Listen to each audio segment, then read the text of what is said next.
안녕하십니까. 신한투자증권 리서치센터를 맡고 있는 윤창효입니다. 반갑습니다. 금일은 2023년 경제 및 금융시장 전망이라는 주제로 말씀을 좀 드려볼까 합니다. 제목에서 보시다시피 긴 관점에서 경제질서 재편이 지난 반세기 동안 이루어지고 있는데 이 경제질서 재편이 가져올 수 있는 경제나 금융시장의 시사점, 그리고 내년 경제가 지금 침체에 들어갈 수 있다라고 하고 침체 그림자가 굉장히 많이 드리우고 있는데 내년 경제가 실제로 침체로 갈 건지 말 건지 이런 부분에 초점을 맞춰서 좀 말씀을 드리겠습니다. 제가 준비한 내용은 크게 한 4-5가지 정도 되는데요. 첫 번째로는 중장기적인 관점에서 지난 반세기 동안 어떤 경제질서 재편과 그에 따른 시사점을 먼저 말씀을 드리겠고요. 두 번째로는 단기 경기 전망이죠. 내년에 실제로 침체로 갈 거냐, 가게 되면 그 깊이나 정도는 어느 정도가 될 거냐에 대해서 말씀을 드릴 거고요. 세 번째로는 한국 경제 좀 중장기 전망입니다. 한국 경제가 일본화되고 있다. 재패니케이션이라는 얘기가 이미 10년 전부터 떠돌고 있는데 다시 한번 경각심을 좀 가져야 될 것 같아서 그 부분에 대해서 말씀을 드릴 거고, 마지막으로 경제 전망을 바탕으로 금융시장의 가격들은 어떻게 움직일 건지 말씀을 드리고, 시간이 허락한다 그러면 주요 산업에 대해서도 간략하게 좀 말씀을 드리겠습니다. 먼저 첫 번째 주제로 경제질서 재편과 시사점이라는 부분인데요. 우리는 사실 1960년대, 70년대 자원민족주의 하에 1차, 2차 오일 쇼크를 겪고 난 다음에 1980년부터 거의 한 30-40년 동안은 신자유주의라는 경제 질서 속에서 살았습니다. 신자유주의는 크게 4가지로 지칭이 됩니다. 작은 정부가 시장에 개입을 하지 말자라는 거고요. 그 다음에 리카도의 비교에 따라서 자유무역, 세계화를 하자라는 거였었고, 세 번째로는 규제 완화죠. 각종 산업 규제라든가 금융 규제를 완화하자라는 거였었고, 네 번째로는 정부가 나서지 않으니 이제 경제 주체 중에서 가게와 기업이 있는데 그 중에 기업에 좀 더 초점을 맞추자라는 거였습니다. 기업에 초점을 맞추게 되면 기업이 투자를 늘려서 고용을 늘리고 그에 따라서 가계의 소득이 증가하고 소비가 증가하고 이게 다시 기업의 매출 증가로 오는 이런 선순환 흐름을 만들자라는 거였습니다. 사실 이러한 경제 질서 하에서 1980년, 90년, 2000년대 초반까지는 잘 움직였었죠. 하지만 2008년부터 금융위기가 시작되면서 이 신자유주의의 여러 부작용들이 나타났습니다. 첫 번째로 일단은 작은 정부, 시장은 효율적인 곳이니까 시장에 맡기자라고 했더니 기후나 환경 이러한 문제들은 이제 뒷전이 됐었고, 사실 이게 글로벌 팬데믹에 또 일부 영향을 줬었다라고 보시면 될 것 같고요. 최근에 이제 지구는 죽어가고 있다. 넷째로 탄소 중립을 계속적으로 외칠 수밖에 없게 됐던 거죠. 리카도의 비교에 따라서 자유무역을 했더니만 글로벌리 교육 증가가 성장의 촉진을 가져왔고 브릭스라는 거대 신흥국을 탄생시켰습니다. 하지만 선진국 쪽에서는 고용 없는 성장이 나타났었고요. 또 과도한 레버리지 팽창이 계속적으로 전개가 되다 보니까 2008년 금융위기, 그 이후에는 채무위기라는 문제를 낳았었다라는 겁니다.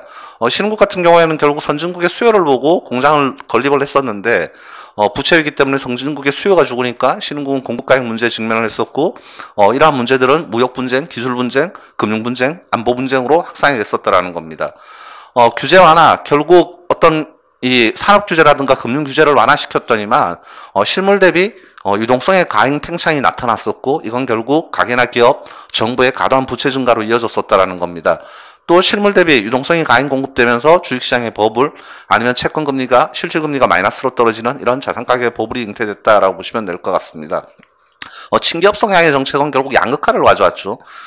기업은 배불리고 가게는 힘들어졌었고요. 기업 내에서도 부자 기업하고 영세 기업하고의 차별화가 극심하게 전개가 됐고 빈부격차가 심화됐다라는 거죠. 가게도 마찬가지입니다. 그리고 국가 간의 마찰도 심화됐다라고 보시면 될 것 같습니다. 그에 따라서 2008년 금융위기를 겪고 나서 2009년, 2010년부터 글로벌 경제의 질서는 이제는 신자유주의가 아니라 자우선주의로 전환을 하고 있다라고 보시면 될 것 같습니다. 그 중심에는 패권 국가들이 있죠. 일단은 미국 같은 경우에는 오바마에 이어서 트럼프 정부가 당선되고 난 다음에 미국을 다시 위대하게 만들겠다라고 하고 있고요. 바이든 정부로 공화당에서 민주당으로 정권이 넘어갔지만 크게 내용은 다르지 않다라는 겁니다. 바이든 정부도 더 나은 재건, 노골적인 미국의 국산화 전략, 제조업을 다시 육성하겠다 이러한 전략들을 외치고 있습니다. 중국 역시나 마찬가지죠. 시진핑이 집권을 하고 난 다음에 중국몽이라고 있습니다. 중화민족의 붕을 꿈꾸겠다라고 하고 1대1로를 통해 가지고 중국의 경제 질서를 더 확장시키겠다라고 한 거고요. 특히나 이번에 시진핑이 3연임을 하면서 외친 건 뭐냐면 사회주의 현대화, 그러면서 기술 자립, 안보, 공동부여를 외쳤습니다. 기술 자립, 안보, 결국 미국하고 계속적으로 대치하겠다라는 거고요. 등서평 이후에 이어졌던 중국의 개혁 개방 기조가 시진핑 들어서 지난 10년 동안 폐쇄주의로 좀 가고 있다라고 보셔야 될 것 같습니다. 여기에 러시아까지 가세를 한 거죠. 아시다시피 이제 푸틴이라는 독재자가 등장을 해서 2008년에 조지아 침공, 그 다음에 2014년에 크림반도 병합, 그리고 금년에는 우크라이나 침공까지 이뤄졌고 구소련의 영광을 되찾겠다라고 하고 있습니다. 앞으로 글로벌 경제 질서는 결국 패권주의, 블록화가 될 수밖에 없다라고 보여지고요. 실제로 해양 세력, 미국과 유럽 간의 합종연행, 그리고 대륙 세력, 중국과 러시아 간의 어떤 블록화가 전개가 되고 있고, 이런 큰 두 축 하에서 새로운 경제 동맹이 이루어지고 있죠. 결국은 자유주의와 사회주의에 어떤 경제 질서를 더 넣느냐, 이런 문제가 계속적으로 부각되고 있다라고 보시면 될 것 같습니다. 경제가 패거나 분절화, 파편화되다 보니까 글로벌 공급망 체계에 있어서도 변화가 나타나고 있습니다. 신자유주의 시대 때 글로벌 공급망 체계의 핵심 변수는 효율성, 다양성, 수익성입니다. 결국은 자유무역을 통해서 효율성을 높이고, 그 다음에 다양한 상품을 공급받고, 이게 또 수익성에도 도움이 된다라는 거였었죠. 그렇다 보니까 GDP 대비 교육 규모가 90년대, 2000년대 들어서 굉장히 빠르게 증가를 했고, 이런 교육의 활성화가 결국 글로벌 경제의 성장을 가져왔었다라는 겁니다. 하지만 2010년대 들어서 글로벌 GDP 대비 교육 규모는 정체되는 모습을 보이고 있고요. 주요계획 직접 투자도 마찬가지죠. 80년대, 90년대, 2000년대 초반까지만 하더라도, 초중반까지만 하더라도 선진 자본들이 신흥구로 들어가서 공장 건립에 주로 사용됐다 그러면 2010년대부터는 그러한 흐름이 파괴되고 있다라고 보시면 될 것 같습니다. 앞으로 글로벌 가치사슬 체계의 핵심 변수는 뭐냐? 특히나 팬데믹을 경험하면서 이제는 회복성, 지역성, 공공성이 중요한 가치로 떠오르고 있습니다.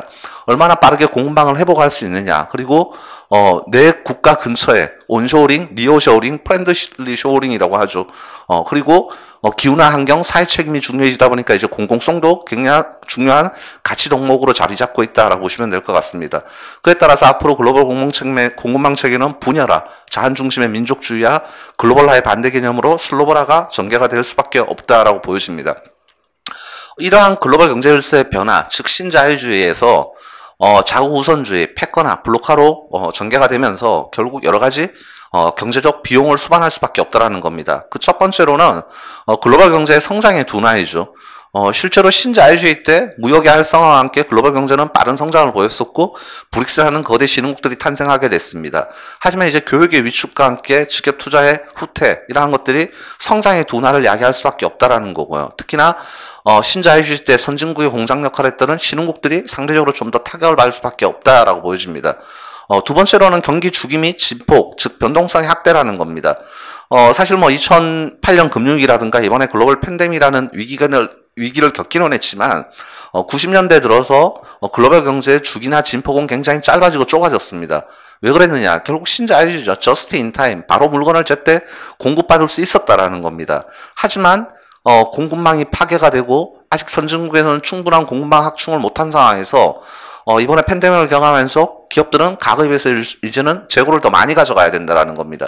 근데 문제는 해당 제품이 계속 잘 팔린다라는 보장이 없죠. 새로운 대체제가 나오게 되면 그 가행 재고가 결국 감산, 기업의 어떤 투자 감축 이러한 것들을 만들 수밖에 없기 때문에 앞으로 경기 주기나 진폭의 변동성은 커질 가능성이 높다라고 보셔야 될 것 같습니다. 그리고 세 번째는 고물가와 고금리죠. 올해 우리가 이제 직면한 현상인데요. 사실 우리가 팬데믹 전만 하더라도 디플레를 걱정을 했었습니다. 성장의 후퇴와 함께 물가 상승률의 둔화, 디플레를 걱정했었는데 지금 환경은 성장은 둔화되지만 오히려 물가 상승세는 높아졌는 오히려 스태그플레이션을 걱정을 해야 되는 상황이라는 겁니다. 왜 그럴 수밖에 없느냐? 신자유주의 때는 무역 장벽을 낮췄습니다. 관세를 계속적으로 제로로 가져가는 거였었죠. 근데 지금 자국 우선주의 하에서는 자국 산업을 보호해야 되다 보니까 어떤 수출 보호 장치, 관세라든가 이런 것들이 계속적으로 들어올 수밖에 없고 이건 제품 가격이 전가가 된다라는 겁니다.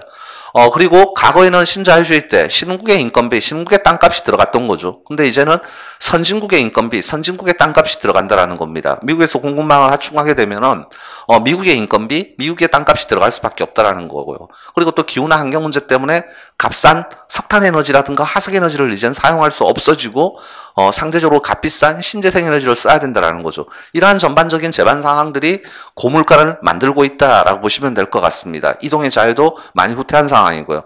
금리는 성장과 물가의 함수이죠. 성장은 후퇴하고 있지만 물가가 과거에 비해서 높아졌기 때문에 고금리 압력이 생길 수밖에 없다라는 겁니다. 네 번째로는 리스크 프리미엄의 확대이죠. 결국 크레딧 코스트가 올라갈 수밖에 없다라는 겁니다. 기본적으로 위험 프리미엄은 성장성과 변동성, 건전성의 함수입니다. 전반적으로 가계건, 기업이건, 정부건 부채가 증가해졌기 때문에 건전성은 취약한 상황이고요. 그리고 앞서 말씀드린 대로 성장은 후퇴하고 있고 경기 주기나 진폭은 변동성이 커지고 있기 때문에 크레딧 코스트는 올라갈 수밖에 없다라는 겁니다. 특히나 패거나 분절화, 지정학적 마찰이 전개되면서 정책 불확실성이 커지고 있는 것도 위험 프리미엄을 높이는 요인이다라고 보셔야 될 것 같습니다. 다섯 번째로는 강달러 부담이죠. 사실 신자유주의 때는 약달러였습니다. 대표적인 선진국인 미국이 달러를 찍어 제키면 이게 이제 미국의 공장 역할을 했었던 신흥국으로 대거 유입이 됐었죠. 그렇다 보니까 신흥국들은 달러가 넘쳐나고 자국 통화가 계속적으로 절상 압력이 받고 원달러 환율도 금융위기 전에 900원대까지 떨어지는 모습들이 관찰이 됐었다라는 겁니다. 하지만 이제는 신자유주의가 깨지고 있습니다. 교육의 위축은 결국은 그에 따른 어떤 성장의 후퇴, 변동성의 증가는 달러, 대표적인 안전자산인 달러의 수요를 계속적으로 자극할 수밖에 없기 때문에 가격에 비해서 달러 강세는 좀 더 이어질 가능성이 있다라고 봐야 될 것 같습니다. 여섯 번째로는 주식과 채권으로 대표되는 금융 가격들의 변동성이 커질 수밖에 없죠. 주식과 채권, 결국 이러한 자산 가격들은 미래 캐시플로를 현가로 할인을 해가지고 우리가 거래를 하는 겁니다. 그래서 할인율과 미래 캐시플로가 중요하죠. 근데 미래 캐시플로, 주식의 미래 캐시플로는 성장이 둔화되니까 캐시플로가 정체가 될 수밖에 없을 거고요. 할인율은 아까 전에 말씀드린 대로 고물가 때문에 고금리가 발생하고 있고 리스크 프리미엄의 상승은 또 위험 프리미엄을 높이는 주관적 할인율을 높이는 거죠. 이러한 것들이 주식이나 채권의 가격 변동성을 수반할 수밖에 없다라는 겁니다. 실제로 지금 제가 말씀드린 6가지 현상은 올해 이미 우리가 현실적으로 목도를 하고 있는 상황들입니다. 다만 제가 말씀드리고 싶은 건 이 6가지 현상이 이제는 구조적이라는 거죠. 내년, 내후년이 된다라고 해서 금방 사라지는 현상이 아니라는 겁니다. 결국 경제 질서 과정에서 이러한 여러 가지 부정적인 이펙트들이 등장하고 있다라고 보셔야 될 것 같습니다. 다음으로 말씀드리고 싶은 건 단기 경기 전망입니다. 내년에 경제가 침체에 간다 만다 갑론을박이 전개가 되고 있는데 일단은 글로벌리 침체 확률은 많이 올라왔죠. 유럽 같은 경우에 내년에 침체 가능성이 거의 80%까지 올라와 있고요. 미국도 한 60%까지 올라가 있습니다. 중국은 마이너스 성장은 아니겠지만 중국도 중국 정책 당국이 목표로 하는 5%대 성장률은 여전히 회복하기는 어려울 것 같다라는 게 시장의 우려입니다. 다만 이제 경기 침체나 정도를 놓고 갑론을박이 전개가 되고 있습니다. 그래도 연착륙이 가능할 거야. 아니면 경착륙으로 갈 거야. 이런 주장들이 지금 계속적으로 득세를 하고 있는데 연착륙을 기대하는 사람들의 특징은 뭐냐? 고용시장이 괜찮다라는 거죠. 미국 완전 고용에 도달해 있고 유로존도 실업률이 계속 떨어지고 한국도 고용시장은 괜찮다라는 겁니다. 근데 기본적으로 고용시장은 후행지표이다라고 보셔야 될 것 같고요. 그 다음에 수요가 여전히 살아있다라고들 주장을 합니다. 지난 2년 동안 팬데믹 이후에 재하 수요는 급증을 했죠. 비대면 환경 과정에서 IT 수요가 폭발을 했었고 올해부터 본격적으로 꺼지기 시작을 했습니다. 그리고 자동차 같은 경우는 차량용 반도체 때문에 수요를 공급이 따라가지 못했다 보니까 여전히 살아 있습니다. 근데 금년에 이제 기대하고 있는 건 뭐냐면 엔데믹이었었죠. 그러다 보니까 서비스 수요가 이연 수요가 폭발하고 있다라는 겁니다. 실제로 올해 상반기에 유럽에서 강하게 목도가 됐었고 미국도 올해 하반기에 계속적으로 목도가 되고 있고 이 수요가 살아 있다라는 게 내년 경제를 연착륙으로 보는 근거지 않을까라고 보여집니다. 그리고 또 하나는 뭐냐면 지난 2년 동안 공급에 가행이 없었다라는 겁니다. 공급망 차질 때문에 전반적으로 공급 가행이 없었다 보니까 대표적인 수주 산업들이 올해 하반기부터 수주가 괜찮아질 거야라는 기대감 때문에 주식시장이 오르고 이런 상황이 연출되고 있다라는 겁니다. 그리고 또 하나는 이제 물가 상승률이 정점을 찍은 거 아니냐라는 겁니다. 미국은 이미 정점을 찍은 것 같고요. 그리고 떨어지고 있고 한국도 상승률은 후퇴하고 있다라는 겁니다. 물론 고물가는 구조적으로 계속되겠지만 물가 상승률은 분명히 떨어지고 있는 모습들이 관찰되고 있다라는 거고 실제로 유럽도 좀 떨어질 조짐들이 상승세가 후퇴할 조짐들이 보인다라는 겁니다. 그에 따라서 각국 중앙은행들이 통화정책의 피봇을 전개하지 않을까라는 겁니다. 그동안의 인플레이션 기대 심리를 차단하는 데 초점을 맞췄었다 그러면 이제 성장의 둔화가 현실화되고 있기 때문에 물가 상승률만 정점을 찍고 좀 내려오게 되면 금리 인상 기조를 이제는 멈추지 않을까. 이러한 것들이 결국 연착륙의 기대다라고 보셔야 될 것 같습니다. 반면에 이제 경착륙을 우려하는 주장들은 뭐가 있냐라고 한번 좀 살펴보겠습니다. 첫 번째로 주요국의 인플레 기대 심리가 그렇게 빨리 섣불리 꺾이지는 않을 거라는 겁니다. 최근에 원자재 가격은 좀 떨어지고 있지만 뭐 주거비라든가 식료품 가격, 인건비 상승은 계속적으로 전개가 되고 있기 때문에 미국이 금리 인상의 속도 조절은 할 수 있더라도 내년 상반기까지는 인상 기조를 바꾸지는 않을 것 같다라는 거고요. 유럽 중앙은행 역시나 기준금리를 3% 중반 정도까지는 올리지 않을까라고 보여진다라는 겁니다. 한국 역시나 기준금리를 앞으로도 한두 차례는 추가로 올릴 여지가 있다라는 거고요. 피봇은 맞지만 그래도 인상 기조, 긴축 기조가 꺾이지는 아직은 않았다라고 보여진다라는 겁니다. 두 번째로는 이온 수요, 서비스 부분의 이온 수요를 말씀을 드렸는데 이 수요 역시나 언젠가는 꺾일 거라는 거죠. 유로존은 이미 하반기부터 좀 꺾이는 모습들이 관찰되고 있습니다. 미국은 하반기에서 내년 상반기 정도까지는 받쳐주겠지만 지금 가계의 구매력이 물가 때문에 전반적으로 취약해졌고 금융 비용이 굉장히 많이 발생한 상황에서 서비스의 이온 수요도 계속적으로 전개될 수는 없다라는 거죠. 내년 상반기에서 하반기로 가게 되면 서비스 수요가 위축이 될 가능성이 높고 실제로 미국에서 지금 고용 증가는 대부분 전통 서비스업에서 나오고 있다라는 겁니다. 이미 IT 부분이라든가 금융이라든가 제조업단이라든가 이러한 쪽 같은 경우에는 고용 상황이 이미 안 좋아지고 있다라는 거죠. 그래서 고용 시장은 실업률이 안정됐다고 했지만 기본적으로 후행 지표이다. 이것도 역시나 내년으로 가면 위축이 될 수밖에 없다라는 거죠. 그리고 세 번째로는 피봇을 하건 말건 간에 이미 각국의 기준금리는 중립금리를 넘어섰다라는 겁니다. 중립금리를 넘어섰다라는 건 이 금리는 이미 실물경제에 부정적인 영향을 주는 구간에 들어왔다라는 거죠. 즉 확장적이 아니라 긴축적인 구간에 들어왔기 때문에 미국이 금리를 어디서 멈추든 간에 이미 이 금리는 실물에 부담을 주고 있다. 한국도 마찬가지라는 겁니다.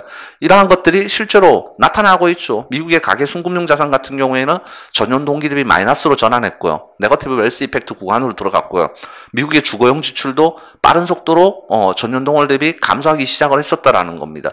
실제로 금리는 실물에 부정적인 영향을 주는 구간에 들어갔기 때문에 결국 시간의 문제이지 경제는 좀 더 쿨링 다운될 수밖에 없다라는 게 경상국 쪽의 주장이지 않을까라고 보여집니다. 미국 이해 지역은 상당히 취약하죠. 유럽 같은 경우에 러시아 우크라이나 전쟁 때문에 여전히 에너지 위기가 되고 있습니다. 물론 최근에 천연가스 재고를 좀 확보했기 때문에 올겨울은 넘어갈 거다라고 얘기를 하고 있지만 러시아 우크라이나 전쟁은 계속되고 있는 상황이고 실제로 러시아에서 노스트림 2를 파괴를 했기 때문에 전쟁이 끝난다라고 해서 금방 에너지가 복원되기도 쉽지 않다라는 겁니다. 더군다나 유럽은 더 큰 걱정은 뭐냐면 정치적 리더십의 실종이죠. 유럽은 경제적 격차가 있는 국가들이 뭉쳐서 과거에 미국에 대항하기 위해서 만들었던 경제 공동체고요. 그렇다 보니까 누군가의 어떤 정치적 리더십이 굉장히 필요했었다라는 겁니다. 사실 그 전에 독일의 메르켈 총리가 그 역할을 했었죠. 독일이 메르켈 총리 당시에 러시아하고 관계가 우호적이었었고 그 당시에 이제 노드스트림2도 뚫었었던 거고요. 근데 지금 독일은 슐츠 총리를 넘으면서 유럽의 어떤 정치적 리더십을 가져가고 있지 못하다라는 겁니다. 영국 같은 경우는 EU에서 탈퇴를 했죠. 브렉시티로 갖는 상황이고 최근에 이탈리아 같은 경우는 구구 정권들이 탄생을 하고 이러한 것들이 전반적으로 유럽의 어떤 정치적 리더십을 약화시키고 있고 유럽 경제는 사실상 침체로 가고 있는 거 아닌가라고 보여진다라는 겁니다. 중국 시진핑이 이제 3년임을 하면서 사실상 독재로 갔는데 이번에 상무위원 7명들은 사실 경제 관료가 없는 상황이죠. 그리고 중국의 봉쇄 조치를 완화할 거다 이런 얘기를 하고 있지만 사회주의 현대화 공동부유 이러한 폐쇄주의를 계속적으로 외치고 있기 때문에 중국 내에서도 굉장히 공격적인 어떤 수요 증작 정책을 기대하기는 사실상 요원하다라고 보여진다라는 겁니다. 신흥국들 굉장히 취약하죠. 물론 거대 신흥국들은 과거에 미국의 공장 역할을 하면서 자본을 축적해 놨기 때문에 환란, 외환위기, 금융시스템의 붕괴 이런 쪽으로 갈 가능성은 제한적입니다. 그럼에도 불구하고 남아시아 국가들이나 동유럽 국가들, 중남미 국가들, 취약국들이 계속적으로 나오고 있죠. 달러 조달 코스트의 상승, 통화가치의 하락과 함께 자본 유출, 그에 따른 물가 급등과 경기 침체 이러한 것들이 다양하게 목도되고 있다라고 보셔야 될 것 같습니다. 세 번째로는 올라간 금융 비용이 전반적으로 어떤 신용위험이라든가 이러한 것들을 자극을 하고 있습니다. 잘 아시다시피 한국 같은 경우에는 최근에 단기물, 회사채 신용시장이 굉장히 지금 불편한 상황입니다. 이게 금방 해결되지는 않을 것 같습니다. 정부가 정책된 국들이 미시적 대응을 하고 있지만 기본적으로 부동산 PF 문제 같은 경우에는 결국 분양이 돼야 됩니다. 그래야만 이 문제가 해결될 수 있는데 분양은 요원하지 않은 상황인 거고요. 기업들의 실적이 계속적으로 악화되고 있기 때문에 기업의 크레딧 코스트가 빠르게 떨어질 것 같다라고 장담하기도 어려운 상황입니다. 미국과 유로존 같은 경우에도 하이힐드 스프레드가 계속적으로 좀 올라가고 있죠. 이렇게 이제 불편한 금융시장에 이 교란 문제가 나타나고 있음에도 불구하고 정부의 정책 대응에 한계가 있다라는 거죠. 즉 한국은행이 최종 대부자 역할을 하기에는 분명히 부담이 있다라는 겁니다. 즉 새로운 돈을 찍어가지고 이 문제를 다 해결할 수가 없는 상황이죠. 기본적으로 가행 유동성, 가일 레버리지 문제가 있고 아직도 인플레이션 리스크가 도사리고 있기 때문에 어떤 미시적 대응밖에 불가능하다라는 겁니다. 미국 역시나 마찬가지죠. 기준금리에 올라가는 것들은 이제 어느 정도 내년 상반기에 멈출 수 있지만 연준의 QT는 계속되고 있다라는 겁니다. 즉 연준이 들고 있는 증권을 보유한 증권을 계속적으로 시장에 매각하는 흐름들은 연출이 되고 있고 정책 여력에 한계가 있다라는 겁니다. 세 번째로는 글로벌 정책 공조도 안 되고 있다라는 거죠. 사실 과거 금융위기나 글로벌 팬데믹 때는 글로벌 정책 공조가 이루어졌습니다. 근데 지금은 그런 모습이 아니죠. 미국하고 유럽 같은 경우에는 여전히 금리를 올리고 있고요. 일본 같은 경우에는 양적 완화를 고집을 하고 있고요. 중국 같은 경우는 부동산 문제 때문에 금리 인하, 지급 준비율 인하를 단행을 하고 있습니다. 기름과 관련해서도 마찬가지죠. 원유 시장과 관련해서도요. 최근에 미국 같은 경우에 베네수엘라의 원유 생산을 다시 재개를 시키고 전략비 축류를 방출을 해서 유가를 좀 잡으려고 하고 있습니다. 하지만 오펙 플러스 회원국들, 사우디나 이런 쪽에서는 감산을 하고 있죠.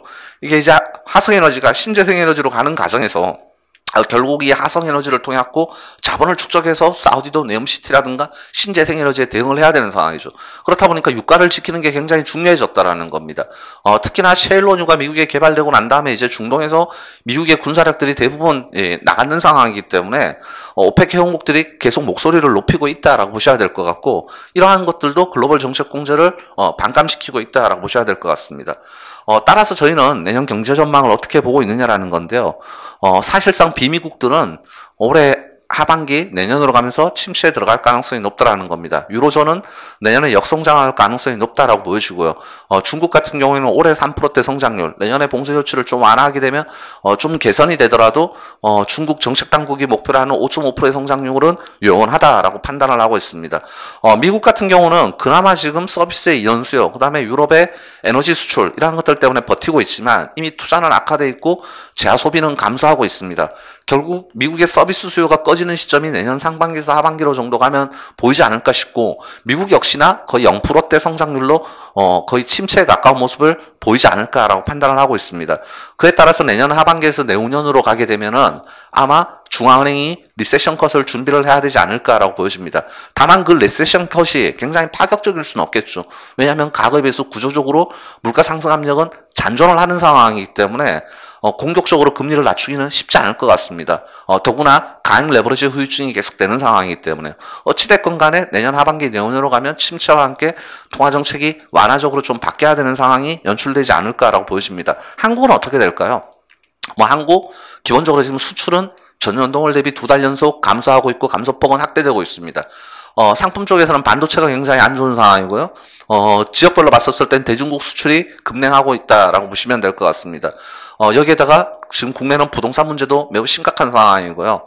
소비도 구매력 악화라든가 금융 비용 부담 때문에 위축이 될 가능성이 높다라는 겁니다. 그에 따라서 한국도 사실상 내년에는 거의 침체 사이클에 들어간다라고 보는 게 맞지 않을까 싶고요. 연착륙보다는 굉장한 경착륙은 아니겠지만 조금 더 깊은 침체로 갈 가능성이 있다라고 보는 게 좀 더 합리적이지 않을까라고 저희는 판단을 하고 있습니다. 실제로 주요국들 성장률 전망을 보면 미국은 올해 한 1%대 중후반에서 내년에 0%대 성장률로 저희는 떨어질 거라고 보여지고요. 유로존은 올해 상반기까지 이연 수요 때문에 괜찮았죠. 하지만 하반기부터 꺼지고 있고 내년에는 마이너스 성장률을 기록할 가능성이 높다라고 보여집니다. 중국은 올해보다 내년에 조금은 개선되겠지만 앞서 말씀드린 대로 목표로 하는 5%대 성장률은 요원하다라고 저희는 판단을 하고 있습니다. 물가 상승률은 올해 정점을 찍고 내년으로 가면 둔화는 됩니다. 다만 중앙은행이 목표로 하는 2%의 물가 상승률을 보기에는 아직은 요란한 환경이다. 앞서 말씀드린 대로 구조적으로 어떤 인플레 압력은 과거에 비해 분명히 높아졌다라는 거죠. 그런 것들을 감안을 해야 될 것 같습니다.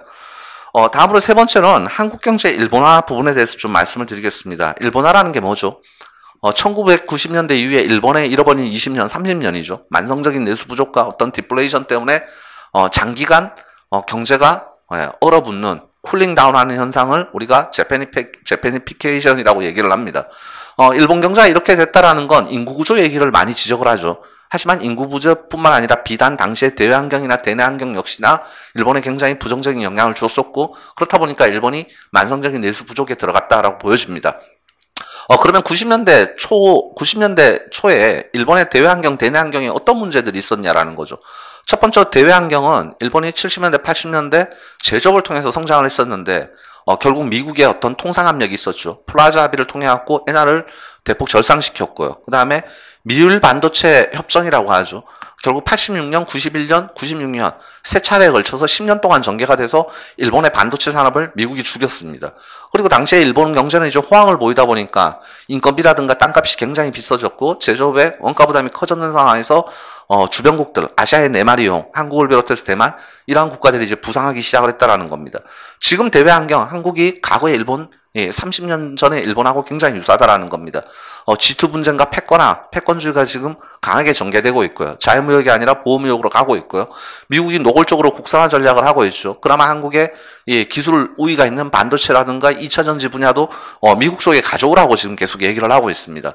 그리고 중국, 그동안 한국의 공생국가였죠. 중국의 고도성장에 수혜를 한국이 맛봤었는데 중국이 이제는 국산화 전략을 통해 갖고 산업 내재화를 했다라는 겁니다.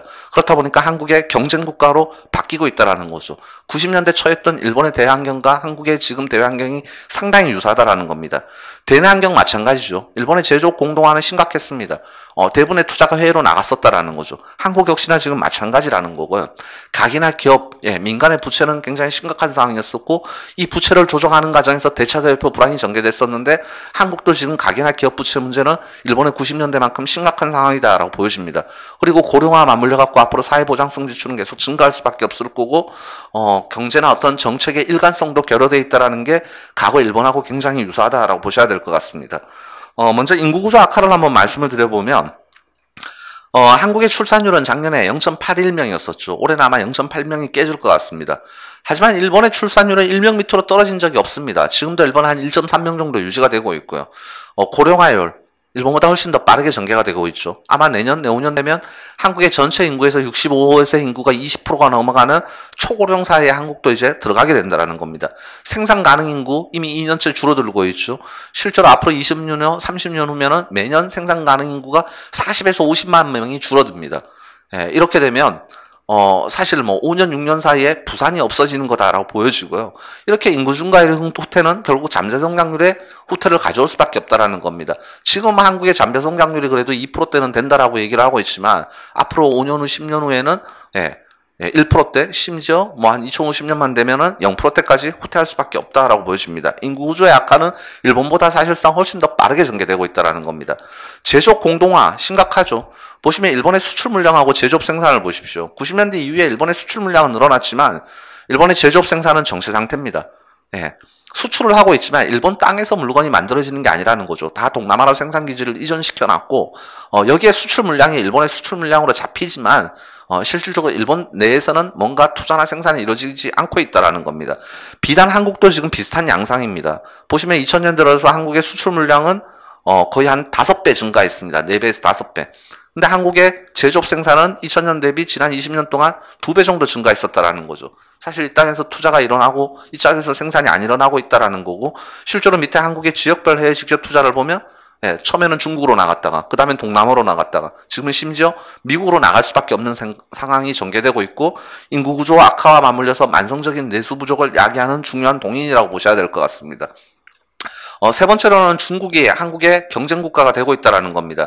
중국의 국산화율은 빠른 속도로 올라왔고요. 심지어 저위 부가가치 산업뿐만 아니라 고위 기술 산업에 있어서도 이미 중국이 한국의 기술력을 따라잡고 있는 분야들이 굉장히 많다라는 겁니다. 그렇다 보니까 가운데 보시면 한국의 대중국 수출하고 중국의 전체 수출 방향은 같지만 그 괴리는 계속 커지고 있습니다. 이 말은 뭐냐? 이제 한국의 중간재 자본재를 가져가서 중국의 싼 인건비를 통해서 중국이 글로벌리 수출하는 이런 가공무역 구조가 깨지고 있다는 겁니다. 결국 중국 내에서 내재화를 통해 갖고 중국의 중간재 자본재가 들어가고 있다는 거죠. 그에 따라서 올해 한국의 대중국 무역 수지는 적자를 기록할 가능성도 높습니다. 이젠 중국이 한국의 보탬이 되는 국가가 아니라 경쟁국가가 되고 있다는 거죠. 한국의 대중국 무역 수지는 1994년 이후에 항상 흑자였었고 그 흑자폭이 커졌었는데 지난 몇 년 동안 흑자가 줄어들더니 심지어 올해는 적자로 갈 가능성도 커지고 있다라고 보셔야 될 것 같습니다. 부채 문제 역시나 만만치 않죠. 일본의 GDP 대비 국가 부채는 지금 250%입니다. 근데 90년대 일본의 국가 부채가 이렇게 컸을까요? GDP 대비 한 60% 정도 됐습니다.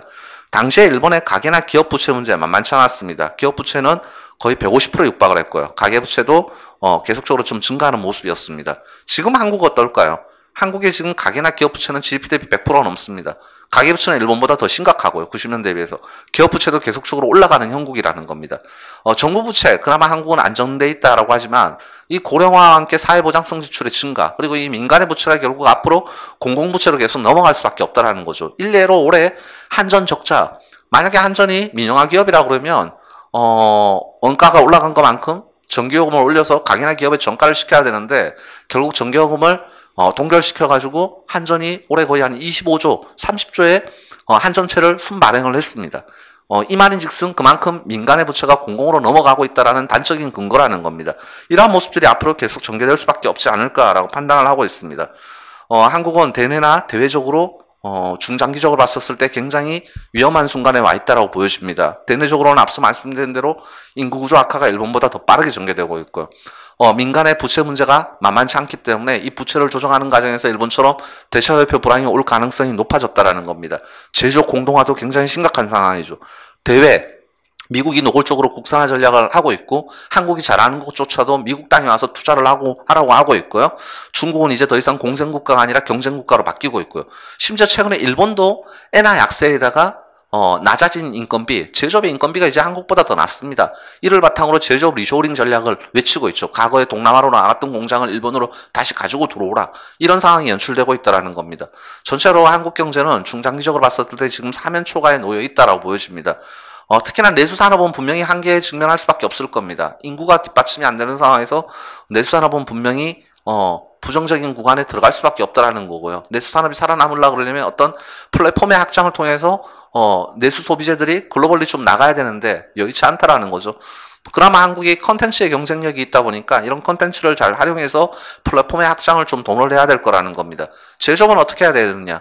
한국은 그동안 하드웨어 중심의 성장이었습니다. 공정기술의 개선을 통해 갖고 글로벌리 지위를 유지를 했었는데 이제는 소프트웨어 산업이라든가 지식재산권을 계속적으로 육성을 해야 된다는 거죠. 그리고 원천기술 같은 경우에는 해외로 빼나가면 안 된다는 겁니다. 그러려면 정부가 이 땅에서 투자를 일어날 수 있게끔 다양한 어떤 혜택이라든가 이러한 것들을 줘야지만 가능하지 않을까 싶다라는 겁니다. 그리고 원자재 수입처도 다변화를 좀 시켜야 된다라는 거죠. 한국의 원자재는 중동에서 에너지를 가지고 오고요. 나머지는 거의 중국에 의존하고 있습니다. 근데 이 수입처를 좀 다각화시켜야지만 중국하고 미국 간의 어떤 관계 속에서 한국이 지금 미국을 선택할 수밖에 없는 거고 이러한 것들이 이제 한국과 중국 간의 어떤 마찰을 계속적으로 심화시킬 건데 중국의 원자재 망을 너무 집중하고 있는 것들도 앞으로 문제일 거고 이러한 것들도 다각화를 시켜야 된다는 겁니다. 그리고 수출 시장도 다변화시켜야 되죠. 한국의 수출의 25%는 중국으로 가고 나머지 한 13%, 15% 정도는 미국으로 가고 나머지는 유럽으로 가고 있는데 수출 시장을 좀 확장을 해야 될 것 같습니다. 대표적으로 인도가 지금 빠르게 부상을 하고 있습니다. 인도가 올해 GDP, 세계 GDP에서 차지하는 비중이 한 3.5% 정도 되고요. 영국의 GDP를 따라잡았는데 한국 같은 경우에 전체 수출에서 인도 비중이 2.7%, 2.8%입니다. 수출 시장도 좀 다각화를 시켜야지만 한국의 제조업이 좀 더 살아나지 않을까라고 보여집니다. 그리고 세 번째로는 어쩔 수 없다. 한국의 인구 구조를 생각해보면 잠재 성장률 후퇴는 불가피하다라는 거죠. 노령화가 계속적으로 전개되는 것도 어쩔 수 없다라는 거죠. 지금은 그럴 밖에 없는 상황이고요. 그에 따라서 한국은 그럼 앞으로 뭘 해야 되느냐. 우리가 성장이 안 되면 해외 투자를 통해서 제조업 유산을 통해서 그동안 성장했던 저축을 가지고 해외 투자를 통해 갖고 해외의 어떤 성장을 향유하는 방법이죠. 그게 이제 대표적으로 일본입니다. 실제로 보시면 일본은 지분증권, 주식이죠. 그 다음에 부채성 증권, 채권이죠.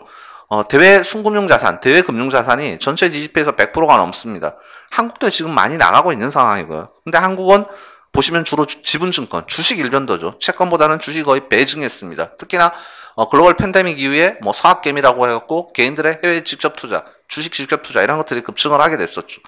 근데 기본적으로 주식시장은 이제 변동성이 큽니다. 그리고 한국은 조금은 투기적 속성을 가지고 있고 보통 또 이제 고점에 많이 갔다가 실제로 지금 주가가 빠지는 상황에서 많이 손실을 보고 이런 상황이라는 겁니다. 근데 한국의 성장률이 후퇴하게 되면 기대 수익률도 자연스럽게 낮아질 수밖에 없을 거고요. 고령계층들이 퇴직자산이라든가 이런 것들을 많이 가지고 있으면 이제는 학정금융 상품이 좀 더 중요해지단다라는 거죠. 그렇다 보니까 아마 투자의 포텐셜이 이제는 주식에서 채권 쪽으로 좀 넘어가고 이런 과정에서 한국이 그동안 제조업을 통해 성장했던 것들을 잘 지키는 전략도 굉장히 좀 필요하지 않을까라고 감히 말씀을 드리겠습니다. 단기적으로 봤었을 때 한국의 소비, 건설 투자, 설비 투자, 수출 선행 지수 보시면 다 빠지고 있습니다. 그나마 설비 투자가 좀 방어가 되고 있는데요. 뭐 설비 투자도 수출이 빠지는 상황에서는 홀로 방어가 되기는 쉽지 않을 것 같습니다.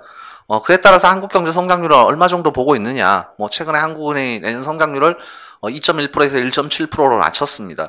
근데 저는 1.7%도 과하다라고 보여집니다. 한국 경제 성장률은 내년에 1% 내외 정도 수준이지 않을까라고 보여지고, 한국의 물가 상승률도 정점을 찍고 떨어지고는 있습니다. 하지만 내년에도 아마 3%대 초반 증가율은 나올 거다라고 보고 있고, 여전히 중앙은행의 목표 물가 2%를 위협을 하는 상황은 계속될 것 같다라고 보고 있습니다. 여기까지 이제 경제 상황에 대해서 말씀을 드렸고요. 이를 바탕으로 금융시장 저희가 어떻게 보고 있는지 간략하게 말씀을 드리겠습니다. 먼저 외환시장인데요. 사실 달러 강세가 한풀 꺾였습니다. 미국 경제도 둔화되고 연준이 피벗을 한다는 것 때문에 원달러율이 1,400원대 중반까지 갔었다가 지금 1,300원이 깨지는 모습들이 관찰되고 있습니다. 근데 추세적으로 달러가 약세로 갈 거냐? 아직은 아닐 것 같습니다. 내년 상반기까지 글로벌 경제의 침체 가속화와 함께 금융시장의 변동성을 키우고 이러한 것들이 안전자산이라는 달러 수요를 계속적으로 자극을 할 수 있을 거기 때문에 내년 상반기까지는 원달러율은 아마 1,300원 수준에서 계속 등락을 하지 않을까라고 보여집니다. 달러가 조금 더 약세로 가려고 그러면 어떻게 해야 될까요? 결국 미국 경제가 리세션으로 가서 연준이 리세션 컷을 해야 될 겁니다. 그건 아마 내년 하반기 내후년으로 가면 그런 모습들이 관찰되지 않을까 싶고, 그렇게 되면 달러는 좀 약세로 가고 원화는 좀 강세로 갈 수 있다라는 거죠. 하지만 원달러율이 1,200원 밑으로 떨어지고 이러한 모습들을 이제는 관찰하기는 쉽지 않을 것 같다라고 보여집니다. 과거에 비해서 달러가 좀 더 강세 압력을 받는 건 피할 수 없다라는 거죠. 그거는 구조적이라고 서두에 말씀을 드렸습니다. 그리고 하나 눈여겨볼 건 한국의 수출 기업들입니다. 과거에 한국은 수출이 안 되면 어떤 일이 벌어졌습니까? 원화가 약세로 갔습니다. 그래서 서로 상세가 됐었죠. 반면에 수출이 잘 되면 결국은 뭐 무역수지 흑자 때문에 원화가 강세로 갔습니다. 그래서 서로 상세가 됐었죠. 근데 내년으로 가면 어떤 일이 벌어지냐면 글로벌 수요는 꺾이는데 원화가 강세로 가는 일이 벌어집니다. 실제로 올해 상반기에 글로벌 수요가 괜찮은데 원화는 약세로 가는 일이 벌어졌었죠. 이게 왜 그러느냐? 외환시장을 결정하는 팩터가 경상거래, 무역거래에서 점점점 이제 금융거래, 자본거래로 좀 넘어가고 있다는 겁니다. 일본이 그런 모습들이 연출이 되고 있고요. 이게 점점점 해외 투자가 많아지게 되면 이제는 금리차가 환율에 중요한 변수가 될 수 있다라는 거고, 오히려 환율이 역으로 부담을 줄 수도 있다라고 좀 보셔야 될 것 같습니다. 두 번째 주식시장에 대해서 말씀을 드리면, 최근에 뭐 코스피가 거의 한 2,500포인트 수준까지 올라왔습니다.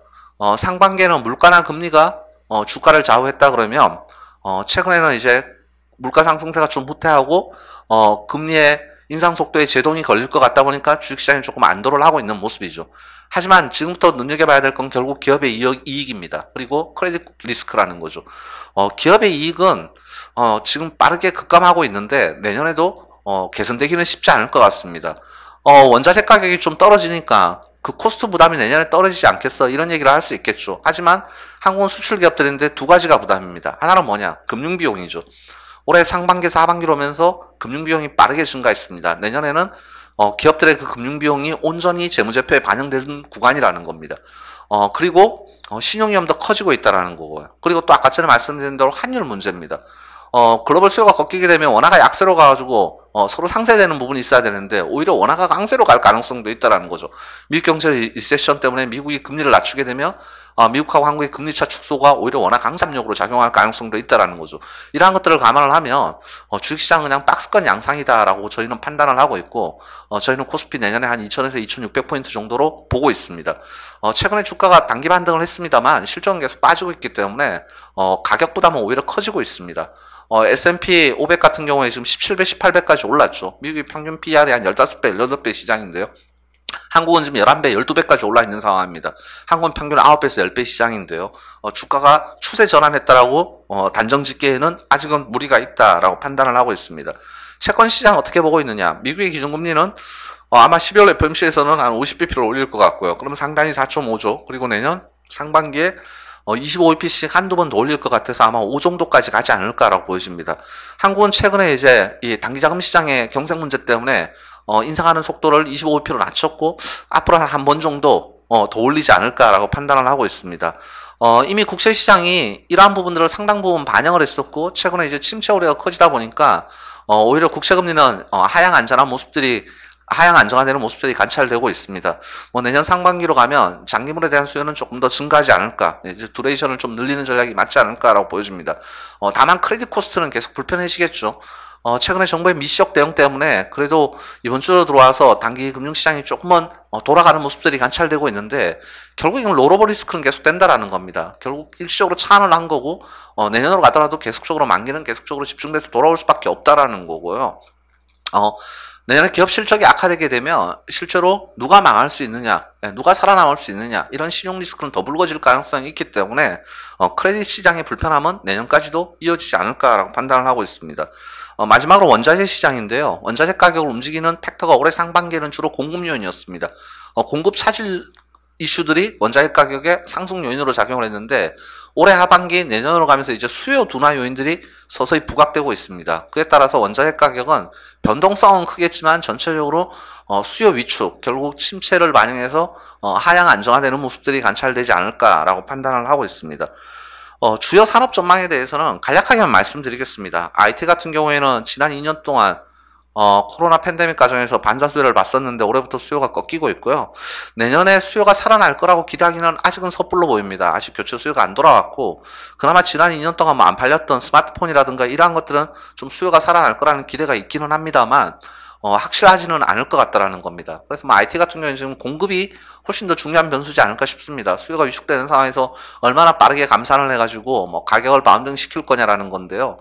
공급을 축소하는 과정에서 치킨 게임이 전개되다 보면 기업에 또 존폐 위기가 나타날 가능성도 있다라는 걸 좀 염두를 하셔야 될 것 같습니다.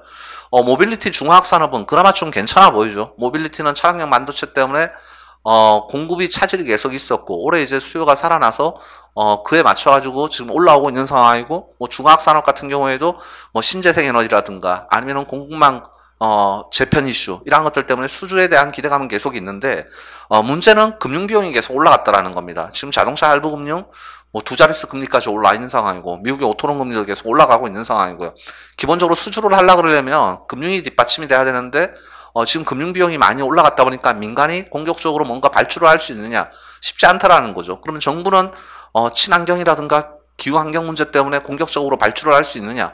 지난 2, 3년 동안 정부는 주로 민간의 소비를 구하기 위해서 현금 보조, 현물 보조를 하면서 재정 건전성이 굉장히 취약해졌기 때문에 당장 정부에서도 공격적인 발주가 나오기에는 어려운 상황이라는 겁니다. 이러한 것들을 좀 고려하지 않을까라고 판단을 하고 있습니다. 플랫폼 전반적으로 안 좋죠. 뭐 인터넷 게임 되게 안 좋습니다. 인터넷 같은 경우는 기본적으로 광고비가 핵심인데, 경제가 위축되는 상황에서 광고비 지출은 계속적으로 좀 위축될 수밖에 없을 거고요. 뭐 게임 같은 경우에는 한국의 이 확률형 게임에 대해서 외국인 투자자들이 좀 좋게 보지 않은 상황이죠. 그러다 보니까 이것도 좀 취약한 상황이고요. 뭐 통신 서비스 같은 경우에는 뭐 일단은 5G 가입자 증가에 따라서 마케팅 비용도 전반적으로 지금 세이브가 됐고, 그렇다 보니까 안정적인 실적을 보이고는 있습니다만은 뭐 긴 관점에서는 한국의 인구가 줄어드는 거, 결국 시장이 줄어드는 것에 대해서 고민을 하지 않을 수 없다라는 겁니다. 소비재 쪽 같은 경우에 음식료는 사실은 올해 하반기에 이제 판가를 많이 올렸죠. 그러한 가운데 환율이 좀 떨어졌고, 국제 원자재 가격도, 국제 곡물 가격도 좀 떨어졌다 보니까 내년 상반기로 가면 이건 필수 소비재이고, 이제 단가 올렸던 것들이 마진 개선으로 좀 나타날 수 있지 않을까라고 보여집니다. 유통 쪽은 뭐 여기도 소비가 안 좋으니까 전반적으로 안 좋은데, 그나마 뭐 백화점 같은 경우에 빈부격차 때문에 이쪽 수요는 그나마 조금은 살아있는 모습들이 계속적으로 관찰된다라고 보여집니다. 뭐 화장품 서명 후보 뭐 최악은 통과한 것 같습니다. 하지만 빠르게 개선되기에는 여전히 좀 요원하다라는 거죠. 중국에 뭔가 이 특수가 화장품에 있어야 되는데 만만치 않은 상황인 거고요. 한국의 화장품이 중국에서 경쟁력을 계속 잃어가고 있다라는 것도 부담이고요. 섬유유복 쪽 같은 경우에는 재고가 좀 쌓이고 있다라는 것들이 부담이다라고 보셔야 될 것 같습니다. 금융 안 좋죠. 증권사 상황은 굉장히 안 좋고요. 보험사도 좋지 않은 상황이고요. 은행도 이제 대출 성장은 막혀 있는 상황에서 최근에 조달 금리는 굉장히 많이 올라가는 상황이고요. 거기다가 뭐 정부가 금리 규제도 계속 하고 있는 상황이고, 특히나 증권이나 보험 이런 쪽에 문제가 생기면서 은행의 공적 기능도 계속적으로 부각이 되고 있는 상황이기 때문에 충당금도 되고 쌓을 수밖에 없고, 금융은 전반적으로 상황이 안 좋다라고 보여집니다. 헬스케어 쪽 같은 경우에는 전반적으로 자금 시장이 안 좋다 보니까 바이오텍 같은 경우에는 만만치 않아요. 그럼에도 불구하고 이제 바이오 시밀러, 삼성 바이오로직스나 셀트리온 이런 쪽 같은 경우는 그래도 실적이 꾸준히 나오고 있다라고 보셔야 될 것 같습니다. 지금까지 말씀드렸던 내용들을 다시 한번 정리를 해드리겠습니다. 첫 번째로 글로벌 경제 질서가 신자유주의에서 자구우선주의로 바뀌고 있다라는 거고요.